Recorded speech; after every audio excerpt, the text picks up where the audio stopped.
Hello ladies and gentlemen, it's Ms Krayer from North Phoenix. I hope that you're having a good day today.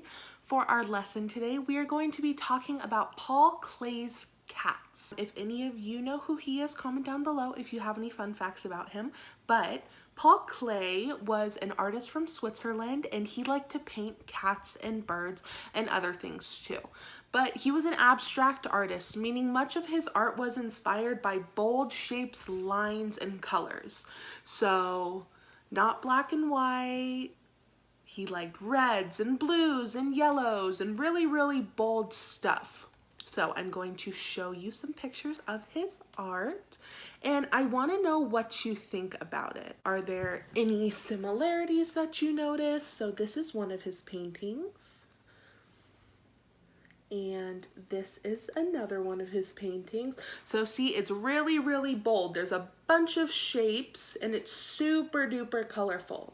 This one down here is one of his cat paintings. So what do you notice about the cat? I notice right off the bat, there looks to be a little sun at the top of the page, and there also looks to be a bird right on top of the cat's head, which I don't know about you, but I find that pretty interesting. From what I've heard, cats and birds don't get along that well.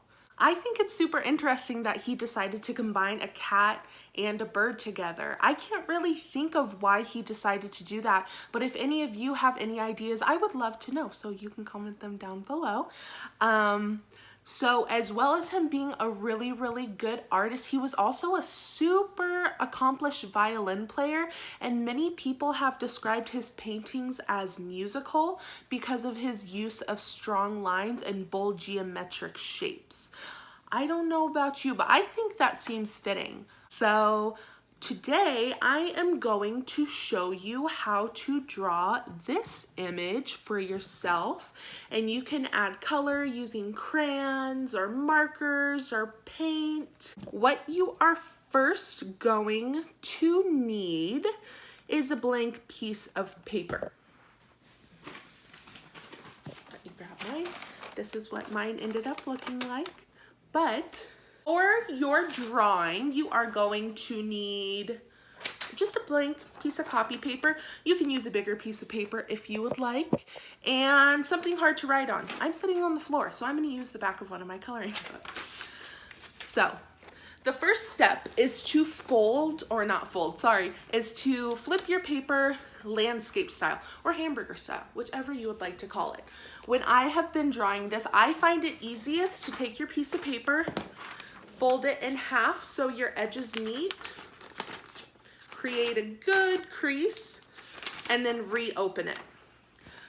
Then from there, I put it back on my surface, and I take my marker and create a dot where the crease is towards the bottom of the paper. Then I go to my top right corner, about a half centimeter down, draw a dot, go to the other side, draw a dot, and then you're going to connect the lines to make a W. So you're gonna draw down,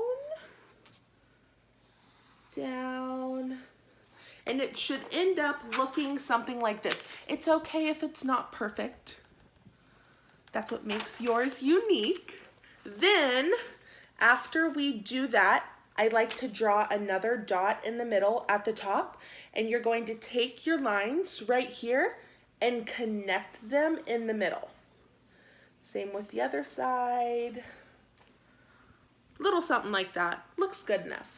Then what I like to do, from this point right here, you're gonna draw two eye shapes. So your eye shape should look like really big almonds.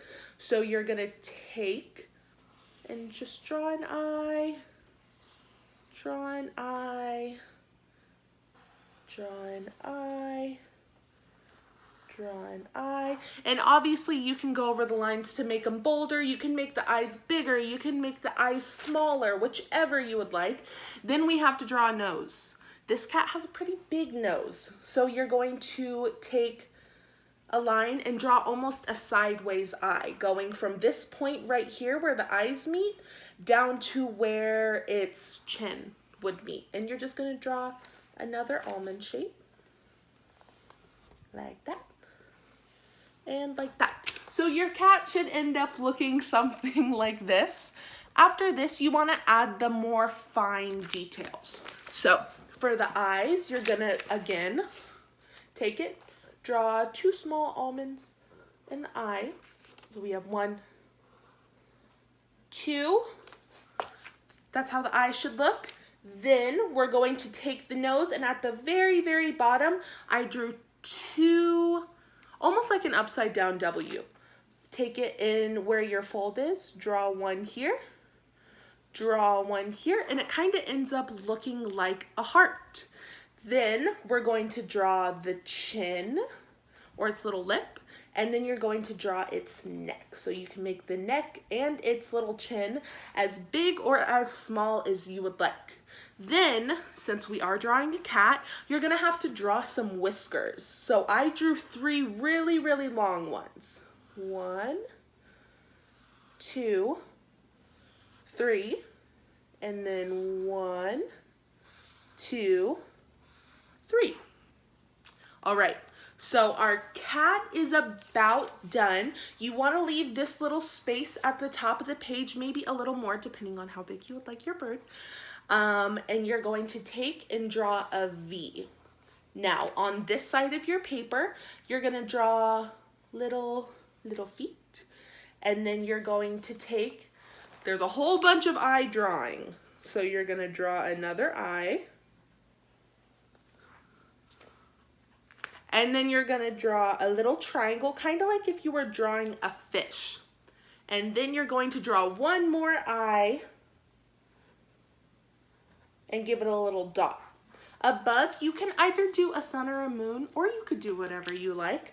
I'm going to do a tiny, teeny, tiny moon.